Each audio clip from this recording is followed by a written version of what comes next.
when they offered you that $1.5 million contract and your brother says, no, you're not taking it. Two and a Did you, half. oh, 2.5 million. Yeah. Did you ever think about, I need to kill my brother? Yeah. I need to strangle him. I'm not sure why I turned it down. I was Yeah. pissed because, the thing is, what made my brothers change their minds is that Vince McMahon came out of the closet and said, hey, we're no longer sport. We're sports entertainment. And my brothers were like, oh, okay, hey. They just admitted that it's fake. You're okay. You can do it now.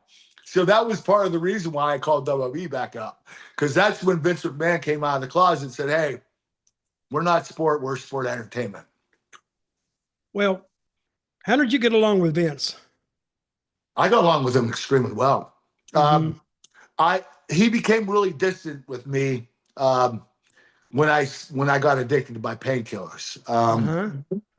And that was my fault. The thing is, Dutch, I was introduced to painkillers for the very first time when I broke my neck for the second time. I broke my neck before the Olympics in '96. Then I broke my neck again in 2003 against Brock Lesnar. And I was introduced to painkillers. And man, I love the way they made me feel. I knew right away, it was like, whoa, this is... Now, a lot of people get nauseous taking them. I didn't. It made me feel energetic, and I felt really good. So I knew I was in trouble. And the thing is, after you take one for so long, it doesn't work anymore. Your body builds a tolerance, and one doesn't work, so you have to take two. Then two leads to four lead to 8. Before I knew it, I was taking 65 extra strength Vicodin a day. You told me that once. You told me that one time, and you know what I thought? I says, well, I'm thinking 65 a day. I'm thinking, is this a little bit stretching it a little bit? But you're telling me I'm supposed to take it. But that is possible. Yeah, but this is how I did it. I had 12 different doctors write me 12 different scripts to 12 different pharmacies. You can't do it today because if one pharmacy knows you're getting painkillers, every other pharmacy is contacted. So they know that you already got your painkillers. Back then, pharmacies didn't talk to each other, different pharmacies. So they weren't in communication with each other. So I was able to get 12 different scripts, and I went to 12 different pharmacies. I had to write it down in the journal. This is my baby. I love this more than anything in the world, was my addiction. So, and I also bought 500 illegally from Mexico. So I was taking about 2,200 pills a month. And that was costing me about... Wait a minute. How much? About $7,000 a month. 2,200 a month? Yep, 2,200 a month. You hear that, James? Yeah. That's 2,200. I mean, Dutch, my God. You always said that when you worked in Puerto Rico, if one wanted to, you could get whatever you wanted there without any prescription. Without a prescription. You would have loved Puerto Rico, Kurt. You could just go down there and say, give me 100 Vicodins. Okay. Without a prescription. And go to another one. Dutch, I would have killed myself. That's what I'm saying. You could go down there, and some people would say, I couldn't get addicted like that. Oh, yes, you can. You can if they make you feel the way you want to feel most of the time. Yeah. It was my enemy. It was the worst enemy I ever had. Well, what happened was I was making such horrible choices. I started drinking alcohol too, and I ended up getting 4 DUIs in 5 years. My life spiraled out of control. I lost my reputation. Everything I worked for, I was just making careless decisions, reckless decisions. And what years were this? This was between 2003 and 2012. So it was a good 9 years. And after my 4th DUI, I called my wife from jail, and she said, I can't do this anymore. You either go to rehab or I'm taking the kids and I'm leaving. So I didn't want to lose my wife and my kids. So I went to rehab. Best decision I ever made. I've been clean and sober for 14 years now.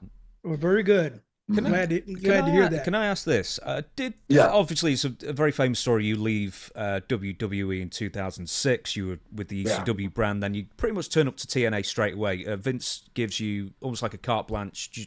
You're done. You quit. No 90 days, notice kind of thing. And then you go to TNA. Was Dixie Carter aware of why you'd left WWE, or was she in the dark when she signed you, or did she just want to get Kurt Angle, regardless? She was aware, and you know, I ended up getting my painkiller problem under control at TNA Wrestling, but I started drinking alcohol excessively, and but Dixie knew about it, but she knew that I got it under control. I didn't start drinking alcohol when I signed with the company. I still didn't have an alcohol problem, but after I signed, I started traveling with TNA, and everybody drank alcohol every night. It was like, whoa. Because they couldn't afford drugs. Yeah. So I thought I'd give it a try. And I got addicted to that too. All I did was I switched from one drug to the next. And I continued on with my habit. And, you know, it brought me in a dark hole. And, you know, I ended up going to rehab. And, you know, even in rehab, I was scared to death that when I got out, I was going to screw up. I mean, I was so nervous. I didn't want to leave rehab. I was like, I'm comfortable in here. I'm safe. I'm not taking any drugs. I'm not drinking alcohol. I'm good to go. I just want to stay in here forever. That's how I felt. Because I felt like when I was going to get out, I was going to mess up again. And I did, thank God. Yeah, since we started talking about TNA, let me ask you this.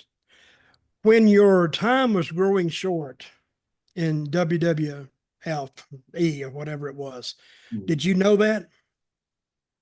You mean in 2006? Yeah, whenever you left.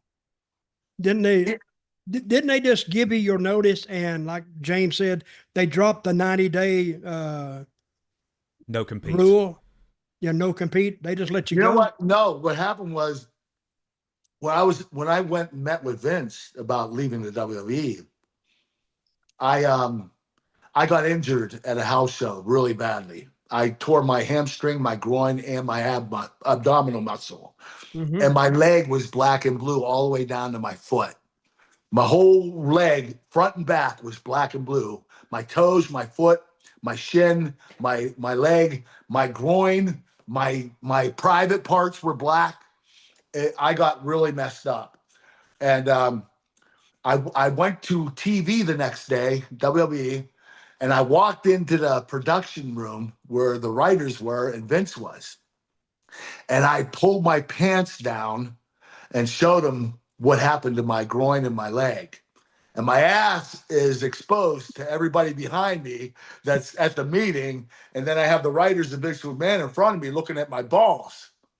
And he looked at it. I said, This is a different story. We got to talk. We got to have a meeting. He said, all right, take the day off. You're not going to wrestle tonight, even though you're in a triple threat ladder match. I was like, well, I'm not going to wrestle in that, obviously. So he said, I'll fly you up to the headquarters tomorrow. So I think Vince knew, he saw this coming because my painkiller problem, and, you know, he wanted me to fix myself. He didn't want me to go to rehab, which was kind of difficult. It's almost impossible for me to go get clean if I don't go to rehab. But he wanted me to get better. He was like, you know, just go home. You know, at one point in time, he said, go home for a week. You know, get through that withdrawal period, and you'll be okay, and then come back.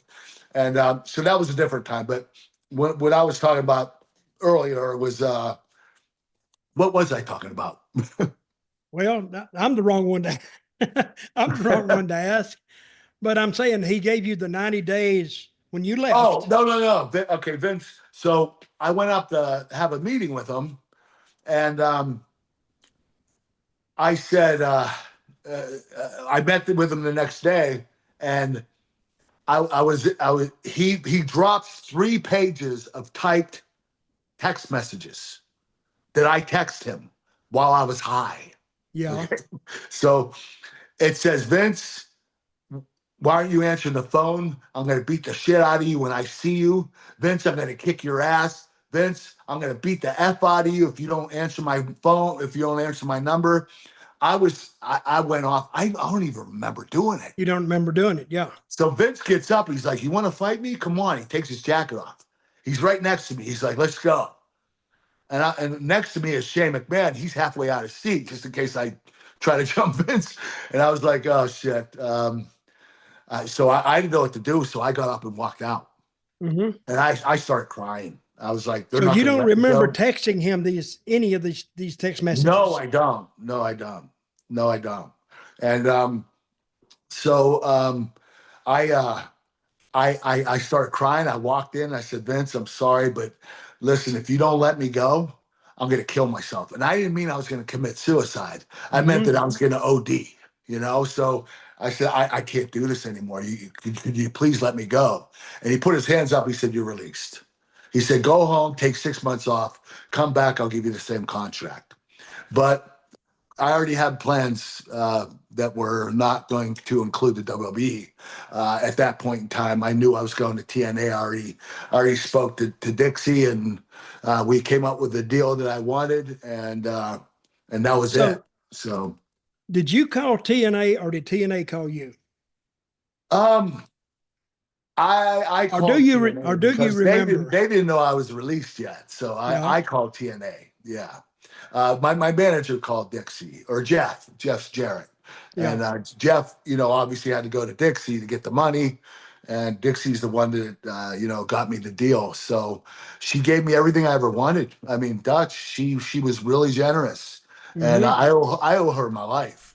Yeah. She was incredible to work for. Best boss I ever had. And she put up with my shit. I mean, 4 DUIs in 5 years. She was there through all of it. And yeah, you know what? She should have fired my ass a lot. Yeah. She should have fired my ass, and she didn't.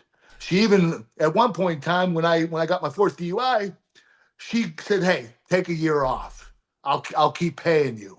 Take a year off and get yourself straight."